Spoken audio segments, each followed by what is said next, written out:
What is going on, everybody? Welcome back to Fighting with Numbers. This is episode 52. My goodness, I've been doing this not long enough, but also too long. Last week, the model went 4-0 again. This is not a repeat of UFC whatever happened 2 weeks ago. This is a UFC Belgrade review, 4-0. Once again, I'm not going to brag about it because there's some tiers that should miss that are hitting as well. Back-to-back clean sheets for the model. The process is working. What can I say? The favorites are landing, and that's the point. And even the tier 5s have been sneaking through lately, as I mentioned. That's what favorites are supposed to do, though. That's what they do. They're favorites for a reason, if you understand that.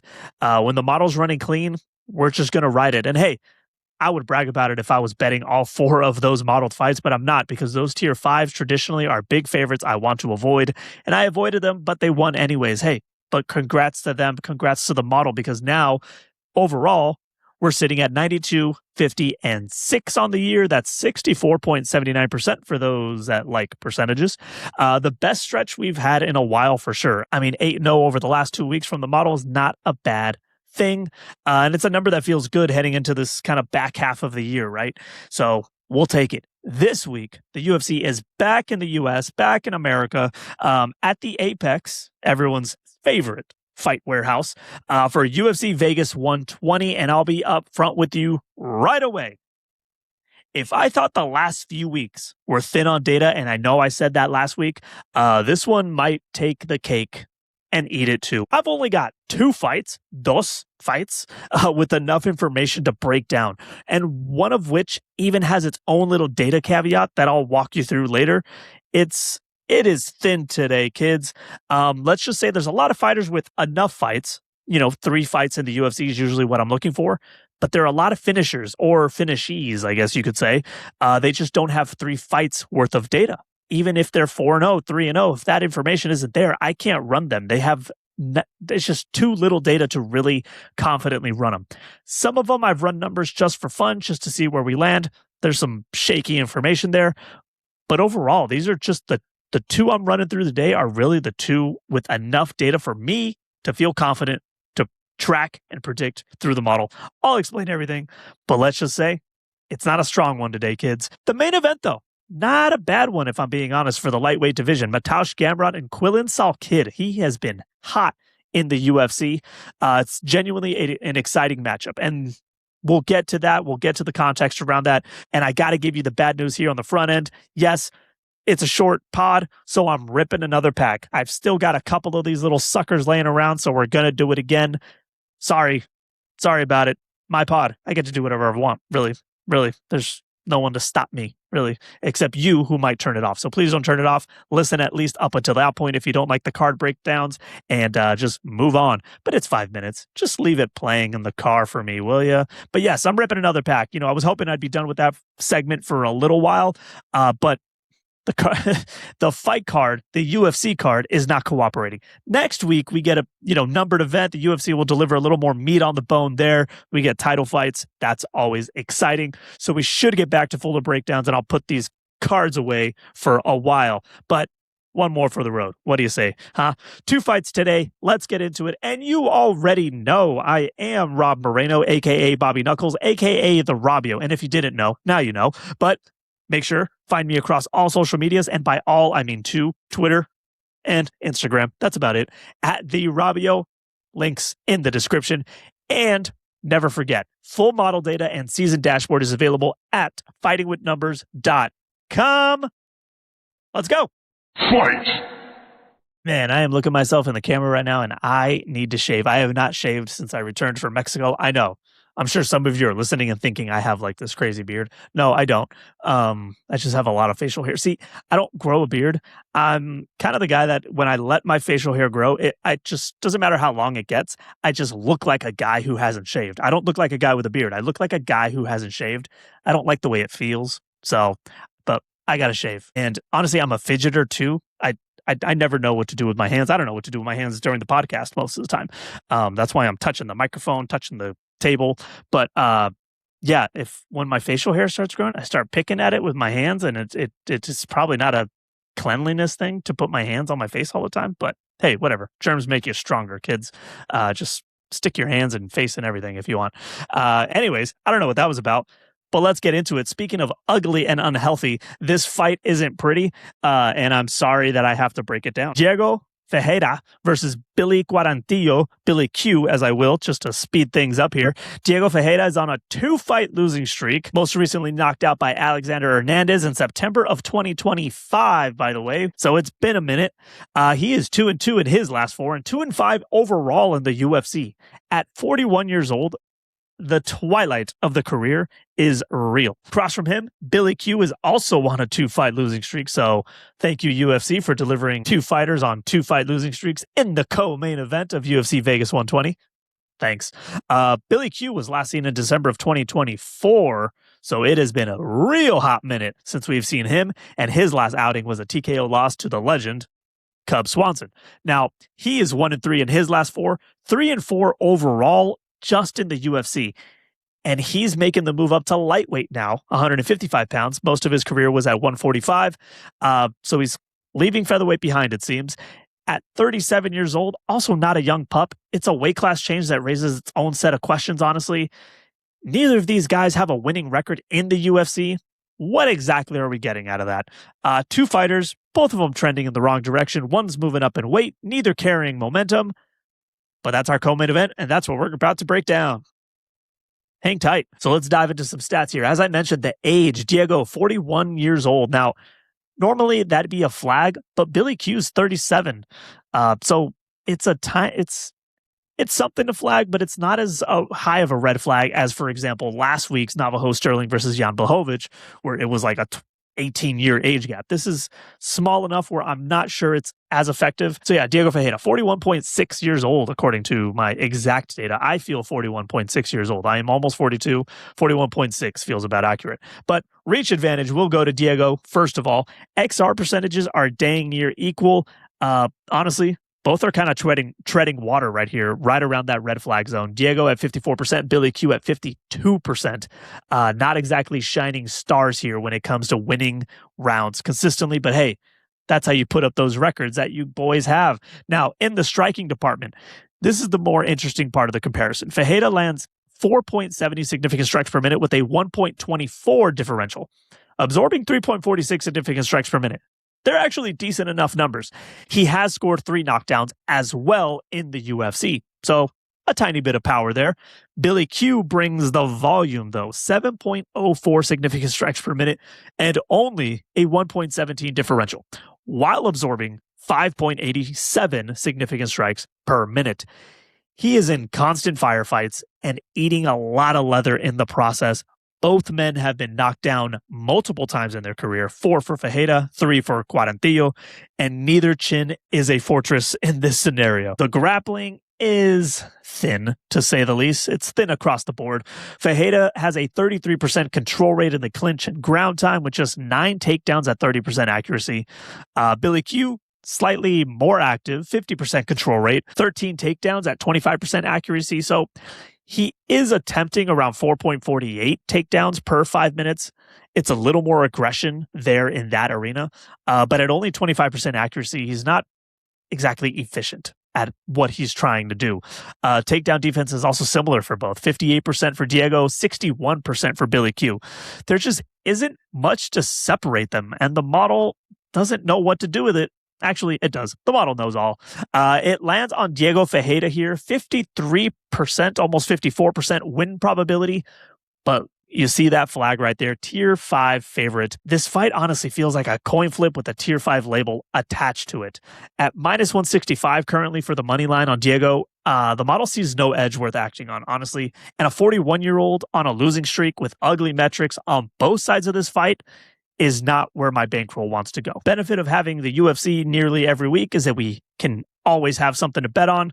The benefit of there being many, many fights is that we don't have to bet them all. And guess what? I'm betting very little this week. This fight is a stay away. I'll watch it though. And bam, just like that, we're at the main event. It's main event time. That's it. These have been very short podcasts for the last few weeks, which, hey, as someone who does this as a labor of love, I don't mind a shorter podcast. but we are hungry for more. So hopefully next week we'll put a little meat in the podcast. Main event, Mateusz Gamrot, Salkilld. Before I get into the numbers here, I need to give you the context that shapes everything about how I'm presenting this fight. Salkilld has 5 UFC fights. On paper, that sounds like plenty of data for the guy, but almost all of them have ended in the first round. Actually, I believe there's only one that hasn't. The total cage time he's accumulated doesn't actually add up to 3 full fights worth of data. When a fighter finishes everyone that quickly, the model's working with a limited picture, really. It doesn't realize it, but it is working with a very limited picture. 5 fights is a reasonable sample size to run it through, and I'm going to do it anyways. I'm going to run it exactly like that. But I want you to understand what we're working with before we get to the output. Like, it's not the clearest picture here. This is going to be a little foggy, so just bear with me. But with that said, let's talk the matchup. Mateusz Gamrot, we will be seeing for the second time here in 2026, 5-2 since 2023, by the way. Back in the win column after submitting Esteban Ribovic in April following his loss to Charles Oliveira. So great bounce back spot. He's experienced, he's durable, and he knows exactly how he wins fights. He's only been stopped once in his entire MMA career. That submission to Oliveira I just mentioned. For a man who fights as aggressively as Gamrot does, gamer, he's always game. That's remarkable. That's remarkable that he hasn't been stopped more often. Across from him, speaking of stoppages, is Salkilld, 26 years old, riding a 12-fight win streak professionally, 5-0 in the UFC. He finished Beneil Dariush in the first round in his most recent outing. He has not lost since his professional debut back in 2021. He is young, undefeated, and looks like a man who is ready to climb the ranks of the lightweight division. Salkilld holds a 5-inch reach advantage at 75 inches and a 9-year age gap over Gamrot. I talked about the age differences. 9-year age gap here, 35 years old for Gamrot. Usually you start favoring the younger fighter when it's 6 years or more. So this is one of those times. XR percentages. I got to talk about that sample size. Salkilld is at 94% XR percentage. That is an unreal number, unsustainable number as well. Gamrot, though, very strong, 72%. Now, that 94% for Quillen is a product of the short fights and limited cage time. Nobody sustains 94% in a long UFC career, but 72% for Gamrot. Like I said, that's a legitimate number, and it reflects years of elite level competition. But it's hard to say Salkilld hasn't faced tough competition. His last 2 wins were against legit guys. Sorry, trying to get into Tapology here to check who his last 2 fights just before I give you bad information. But Tapology has been making me verify that I am a human numerous times, making me question whether I am human. Sometimes I don't know. But yeah, Quillen. Beneil Dariush in his last one submitted Jamie Malarkey in his previous one. And I'm not saying these are title contenders, but these aren't complete nobodies that he is walking through. That's the thing. He is walking through them. So he has leveled up his competition each time and answered that bell. Let's see if he could do it again. So let's look at the striking here. It's going to favor Salkilld, man. These numbers are ridiculous. He lands 4.77 significant strikes per minute with a 2.51 differential, absorbing just 2.26 significant strikes per minute. He is efficient, he is clean, and he has scored 3 knockdowns in the UFC without ever being knocked down himself in just 5 UFC fights, by the way. Gamrot does land 3.21 significant strikes per minute with a 0.41 differential. He's not a high output striker, but he absorbs just 2.81 significant strikes per minute. He doesn't take unnecessary risks on the feet. The concern can be the chin, though. He's been knocked down 5 times in his UFC career. If Salkilld finds him, those knockdown numbers will matter. But here's where the fight genuinely gets complicated. Gamrot's ground game is his identity, at least on paper. 86% control rate in the clinch and ground time. 54 takedowns in his UFC career, attempting 7.26 takedowns per 5 minutes. He is relentless on the mat, as I like to say. He will not stop hunting for that takedown. And if he gets it, he can stay there. Salkilld isn't helpless on the ground either, though. 10 takedowns in just 5 UFC fights at 31% accuracy and a 75% takedown defense. I mean, I know those aren't the prettiest numbers right off the bat, but you got to consider these are in just 5 UFC fights, and 4 of those fights ended in the first round. He is aggressive. But Gamrot's 83% takedown defense means Salkilld won't be turning the tables if the fight does hit the canvas.